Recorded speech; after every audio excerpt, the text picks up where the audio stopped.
It's 6 o'clock on Thursday, the 5th of December, 2019. Good evening, and thank you so much for tuning into the English edition of Ora News. My name is Oliver, bringing you the only daily update of the local Albanian news, translated into English.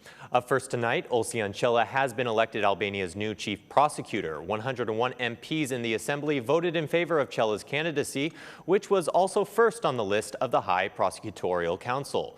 The SP parliamentary group had announced it would vote in favor of Cella's candidacy. The new chief prosecutor followed through with the vote on Parliament's interior balcony and then took the oath. Elected as interim chief prosecutor only with SP votes, Arta Marku has spent the past 2 years as head of Albania's general prosecution.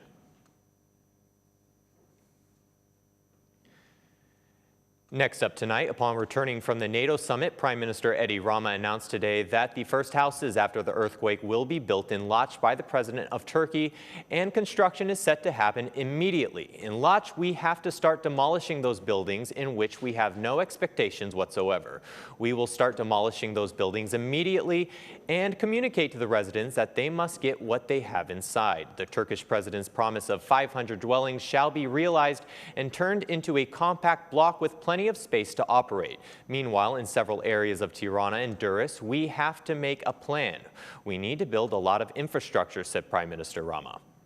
The head of government also said that a new neighborhood will be built in Durrës and 2 new ones in Tirana. Rama said that the backbone of the budget would not be affected, thus responding to opposition proposals. Prime Minister Rama has responded to the opposition criticism that along with hasty demolitions of earthquake-damaged buildings, there is also buried evidence of those responsible. At the government meeting, Rama said any collapse of buildings is being investigated by police and prosecutors, guaranteeing that concrete results will be achieved soon.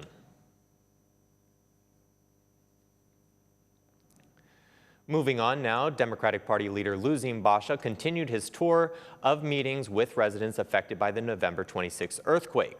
Basha stayed in Lezhë today, where he had meetings with residents of several damaged buildings. Among the apartment buildings inspected by the Democratic Party leader was the 12-story high-rise in Lezhë, where Mayor Pierre Indreu resides, which was triggered by clashes with Interior Minister Sandor Leshaj for security. Earlier, Basha announced through a post on social media that he had visited several dozen families in the Kruja area, which he said were left abandoned in the aftermath of the earthquake. As for a solution to this crisis, Basha demanded immediate government action, including the termination of concessionary contracts, which, according to him, would save $150 million.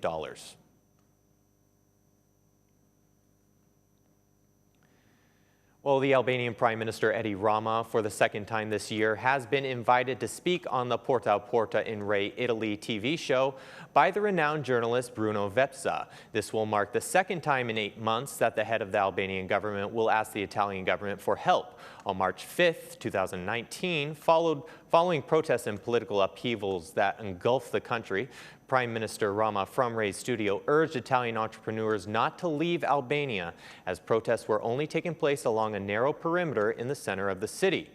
After 8 months, the Prime Minister has now returned to the Porta a Porta studio after a natural disaster struck Albania with a 6.4 magnitude earthquake on November 26th. The head of the Albanian executive informed that at the NATO summit in London, he had appealed to all countries to contribute to a joint donor conference, and the response is very encouraging. With the funds of the Albanian government, he said, it is not humanly possible to afford it. Italian journalist Bruno Vepsa sounded the alarm, an act reminiscent of Italy's own experiment 10 years ago in the Aquila earthquake. According to Prime Minister Rama, the November 26 earthquake destroyed 3 categories of buildings in Albania: old individual houses in rural areas that do not belong to monumental cultural property, communist-era mansions of the 70s and 80s built with volunteer work, and constructed buildings without government permission. A group of longtime Italian architects working in Albania, such as Stefano Boeri, Marco Casamonti, and other foreign architects, will contribute to build a new neighborhood in Durrës with improved standards and 3 new neighborhoods in Tirana. Also present at the studio was the Italian MP renowned art critic Vittorio Sgarbi, along with his Albanian daughter-in-law Alba Sgarbi, who conveyed personal accounts of the November 26 event and the spiritual connection they have with Albania. Prime Minister Rama did not forget to emphasize the good relationship he has with Italy and the humanity shown by Prime Minister Conte. "You can judge him as a politician. I judge him as a man, and he has a big heart," said Rama.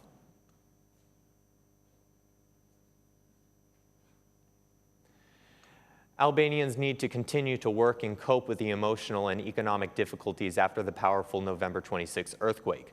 This was the message sent by the head of the central bank, Gent Seko, about the natural disaster that struck Albania.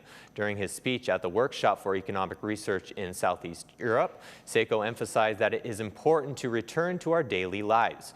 This participation becomes even more significant following the severe consequences caused by the strong earthquake that struck our country several days ago.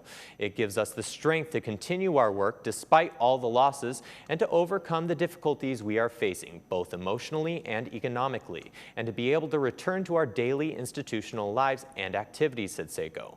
Among other things, Seko stressed that the Bank of Albania is focused on maintaining monetary and financial stability. Based on careful and rigorous analyses, our policies have been successful in maintaining monetary, macroeconomic, and financial stability. Despite the difficulties we face, our economy has recorded positive growth rates and our banking system has been stable. The banking sector is well capitalized and profitable. Non-performing loans are down and banks are continuing to support economic activity with credit while also managing potential shocks stemming from external sectors of the economy, added Seko. The 13th Economic Research Seminar for Southeast Asia, Europe rather, will focus on monetary policy, financial stability, and the digitalization of financial services.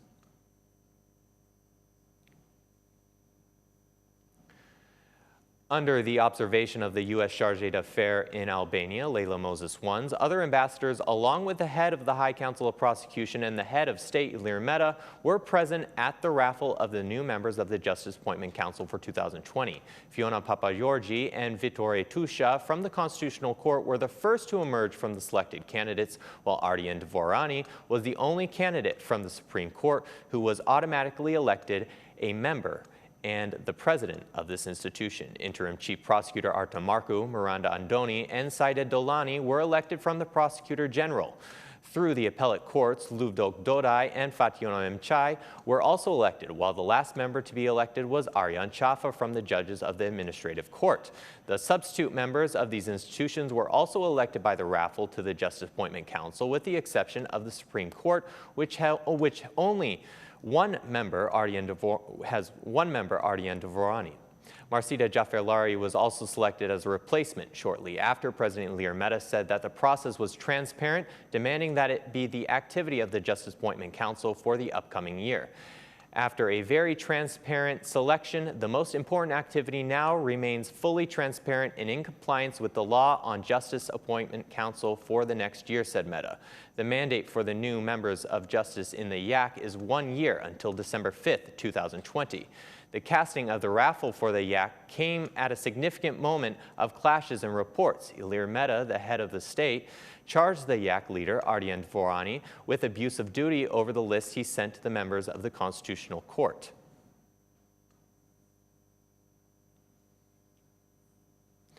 And finally tonight, refugees in Prizren are returning back home after the November 26 earthquake.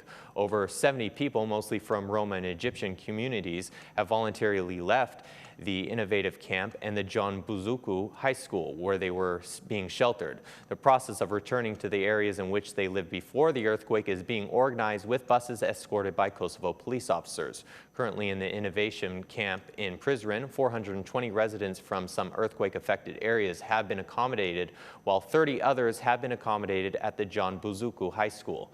Citizens have expressed appreciation for the hospitality and conditions provided by Kosovo authorities. Moreover, the Albanians who were sheltered in Prizren after the earthquake were also visited by President Ilir Meta. And that's the news across the country today. Thank you for watching our English edition this evening, and be sure to join us again every Monday to Saturday at 6 p.m. for the latest news from Albania. Once again, on behalf of Ora News, thank you and have a good night.